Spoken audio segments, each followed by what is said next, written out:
Guardiola is going all in and ready to splash 100 million euros on a young Real Madrid talent. Zidane is back in the big time, and insiders say his new team is already set.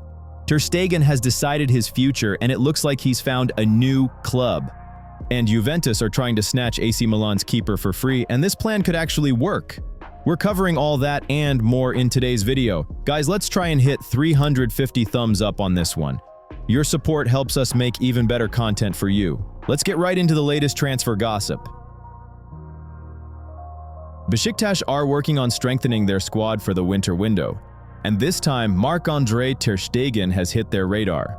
The interest looks surprising at first glance, but if you break down the facts, a lot of it makes sense. But let's get one thing straight. This isn't about Besiktas snatching the German keeper from Barca's arms. It's the other way around. The Catalans are ready to let Ter Stegen go, and they're not doing it on a whim. The club did the math a long time ago.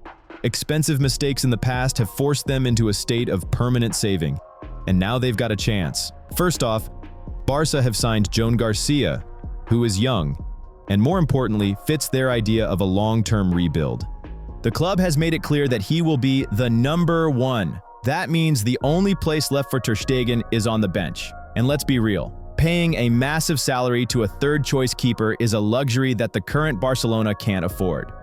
Secondly, his contract. It's a huge expense, and if a club comes along that's willing to take even part of that burden, it's a gift. That's why the Catalans see the interest from Besiktas not as a threat, but as a lifeline for their own budget.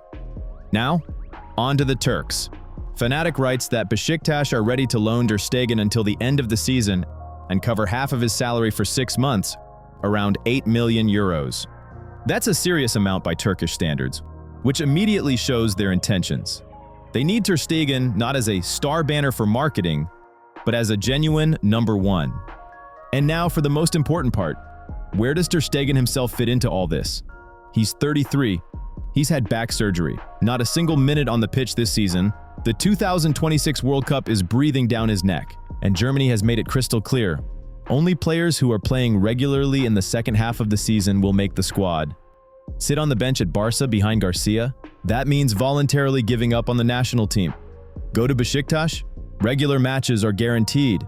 Yes, the Turks aren't playing in Europe, but this isn't a case where European competitions matter. Right now, only one thing is important for Ter Stegen: minutes on the pitch. The negotiations won't be easy. Besiktas first want to convince the German himself. Barca, on the other hand, won't wait. They only stand to gain from his departure. This creates a rare situation. A club that wants a player, a club that wants to get rid of a player, and a player who desperately needs to play. And here's the interesting thing. It all depends on how ready Ter Stegen is to make a drastic move. Because January could be the month that either saves his career or quietly draws a line under the era where he was considered one of the best in the world. Arda Güler has finally reached the moment where people are talking about him the way he deserves. The Turkish golden boy, who came to Real Madrid a couple of years ago as a project for the future, has now turned into a fully-fledged killer between the lines under Xabi Alonso. As soon as he shifted from the right wing into midfield, it all just clicked. Control, creativity, tempo, maturity. Yep, exactly the skill set that Pep Guardiola is ready to slash the club budget for without a second thought. According to Fichajes, Manchester City are genuinely ready to slap 100 million euros on the table. For a 20-year-old lad who was warming the bench under Ancelotti a year ago, getting 15 minutes at best. But now, Pep sees a player in him who can control the rhythm of a match just like De Bruyne did in his prime. And this is where it gets really interesting. Real Madrid, they're not just unwilling to sell, they're not even prepared to listen to anyone. A contract until 2029, colossal progress, and a mentality of steel. Inside the club, they're convinced Güler is one of the players who will define the style and strength of Madrid's midfield after the Modric era. That's why any attempt by City to start talks was met with a cold Madrid no. Even for a sum that, by football market logic, should have at least made them think, but not Pep. Pep hears no as an invitation to raise the stakes. Guardiola's people have already made an official inquiry, and now they're discussing the possibility of upping the offer even further to break through Los Blancos' resistance. Guardiola believes Güler's ability to break down defensive blocks, play between the lines, and speed up the play is exactly what's needed to rebuild the team's attacking structure for the new generation. But Madrid are holding firm. They see Arda not as an asset to be sold, but as a long-term foundation. And as long as the club is convinced that the Turk's potential is nowhere near being fully realized, there's simply no point in negotiating. Just like there's no point in me negotiating with you lot, the ones who watch every video but refuse to subscribe. Seriously, it's starting to look like some secret society of anonymous non-subscribers. Break the cycle. Hit subscribe. Why sell a player who is already deciding moments in games and in a couple of seasons could become one of the symbols of a new era? So what's the bottom line? City are pushing with money. Real are responding with principles. And against this backdrop, Arda Güler quietly continues to do his thing, playing football like he was born to do it. And honestly, looking at his progress this season, it's not out of the question that this is indeed the case. Mike Maignan is hitting the free agent market. The French goalkeeper, one of the best in Europe, is not going to extend his contract with AC Milan. He's tired of waiting. The Rossoneri are tired of hoping. And by the summer, the situation will turn into a gift for all the top clubs. Chelsea already tried to sign him in the summer, but as is often the case with the Londoners, they crashed and burned over the price. Milan wanted one thing, the Blues wanted another, and in the end, the deal died. But not for long. They're ready to come back either in January or in classic fashion to snap him up for free next summer. France's number one, a top European keeper, and at the perfect goalkeeping age of 30, it would be a crime not to try. But now Chelsea have a competitor who knows how to wait and work more quietly than anyone. Juventus. According to La Gazzetta dello Sport, the old lady is doing its homework in advance. The new board, plus Luciano Spalletti, who came to the club in the autumn, are preparing a squad reorganization for 2026. Yes, they have Di Gregorio right now. But let's be honest, Maignan is a level above. He's conceded just 8 goals in 10 league matches. That's absolutely out of this world.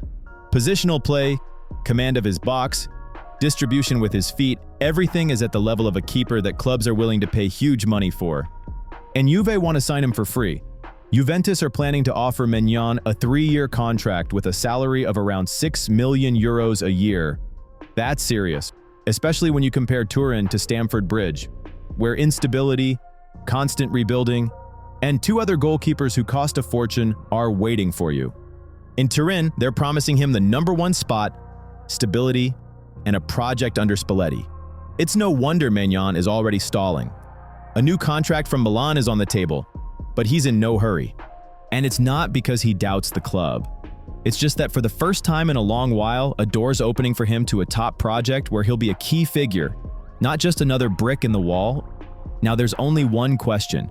Who will get there first? Juventus, who are ready to pay good money for a signing-on bonus and salary, or Chelsea, who already messed up once? We'll find out soon enough. Casemiro is gradually approaching a point where a serious decision will have to be made. His future at Old Trafford remains in the balance. Contract negotiations have stalled, and by January, it has become clear that the situation is far more complex than it appeared in the summer. According to Caught Offside, the issue involves several factors at once: money, age, the demands of Ineos, Ruben Amorim's system, and interest from several clubs. Amorim is the main factor that is currently keeping the Brazilian in Manchester. The Portuguese manager genuinely values Casemiro. For him, he is not just an experienced player. He is the foundation of the team's structure. A person who provides composure in difficult matches and maintains order in the dressing room. Amorim has received many questions about rebuilding the squad, but regarding Casemiro, his message has always been brief. I need him.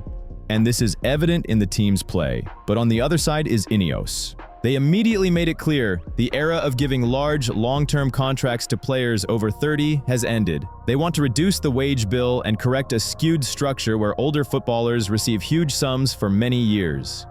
Casemiro is one of the club's highest-paid players, which makes him a perfect case for their reforms. To stay, he would need to accept a significant reduction in his salary, and at present, there is a huge gulf between his expectations and what the club is prepared to offer. Saudi clubs are already preparing their proposals. This includes Al Nassr, which has long aimed to assemble a midfield of high-profile names. The MLS has also entered the picture. For the league, Casemiro would be an ideal marketing asset. There are even 2 Premier League clubs monitoring the situation, as they understand that if United cannot agree terms with the player by January, a wide window of opportunity will open.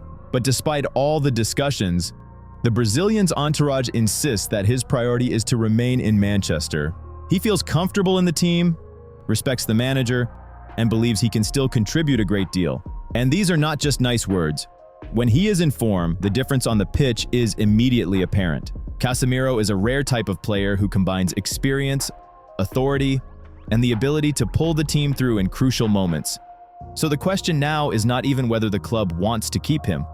The question is whether he himself is willing to take a step towards a compromise. At 33, such decisions are the most difficult. To give up a large salary or to move to a place where it will be paid? For now, Casemiro's professionalism has been impeccable. He is training, working, and not causing any public drama. But January will clarify the situation. United faces a choice between financial discipline and the desire to retain a key figure in the dressing room. And for Casemiro, it is a test of how strongly he truly wishes to stay in Europe and play at the highest level. If he chooses Manchester, he will have to lower his demands. If not, he has more than enough options. Didier Deschamps is leaving. Not tomorrow, not in a year, but immediately after the World Cup in the USA, Mexico, and Canada. The story of his successor has been a long-running one, with many options considered, but it was all just background noise. Now, the intrigue has officially ended. Diario AS reports, Zinedine Zidane will be the new head coach of the French national team. Not maybe, not talks are ongoing. An agreement is understood to have been reached. We are simply awaiting the final whistle of the World Cup, and Zizou will take his place on the touchline. For the French, this is not just an appointment, it is the return of a legend. The man who won 3 consecutive Champions Leagues has finally received the one offer for which he has kept his managerial career on hold for almost 4 years. Zidane had numerous options, both in Europe and beyond. But he rejected them all because he only wanted one thing: to manage France. And he has waited. As for Deschamps, after 13 years of service, he will be moving on. The 57-year-old coach has achieved more for the national team than he will likely ever be credited for. A World Cup winner, a Euros finalist, and one of the most consistent managers of the era.